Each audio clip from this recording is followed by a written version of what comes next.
మీకు జోక్ చెప్పి చాలా కాలమైంది. ఇందుకు వేళ ఉదయాన్నే ఒక జోక్ చెప్పాలనిపించింది. చాలా పాతది. అనగనగా ఒక ఊళ్ళో ఒక నాస్తికుడు ఉండేవాడు, నాలాంటివాడే. సరే, అతని వయసు అయిపోయింది. డాక్టర్ చెప్తాడు, బాబు మీ నాన్నకి ఇంకా దగ్గర పడ్డాయి, టైం దగ్గర పడింది, జాగ్రత్తగా చూసుకొని వెళ్ళిపోతాడు. అప్పుడు నుంచి బెంగ పట్టుకున్నది కొడుక్కి. తన తండ్రి నరకానికి కానీ వెళ్ళిపోతాడేమో, దేవుడిని నమ్మడు, ఏదో రకంగా ఓ పూజ ఓ నమస్కారం చేయించాలి. అది చస్తే ఒప్పుకోడా తండ్రి, నాస్తికుడు కదా, ఒప్పుకోలేడు. సరే, బంధువర్గం అంతా వస్తారు. డాక్టర్ మళ్ళా వచ్చి కొద్ది గడియలు మాత్రమే మీ నాన్నకి టైం అయిపోయింది నైనా అని చెప్పేసి వెళ్ళిపోతాడు.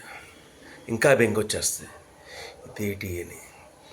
బంధువుల్లో ఒక అతను అంటాడు, ఒరే కంగారు పడకుండా మనందరం ఒకసారి నారాయణ అనుమందం, ఎంతో కొంత ఫలితం వస్తుంది అని అందరూ రిక్వెస్ట్ చేస్తారు.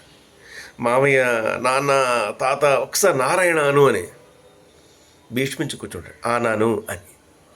సరే, ఓ మేనళ్ళు తెలివినాడు ఒక అతను ఉంటాడు, మరి మీరు కంగారు పడకుండా నేను నార తెస్తాను, బండి చక్రాలకు అది చూడుతుంటారు, ఒకప్పుడు చుట్టేవారు తెలుసు కదా అని నార తెస్తాడు. ఏంట కనీసం నార అంటే ఎంతో కొంత ఫలితం అవుతుందిరా అంటాడు. సరే సరే అంటారు. ఇలా తెచ్చి, మామయ్య ఇలా చూడు, ఏమిటిది అని అడుగుతాడు. ఆ ముసలాయన పీచు అని కళ్ళు మూస్తాడు. మాలాంటి వాళ్ళు మార్చడం అంత ఈజీయా? Bye friends.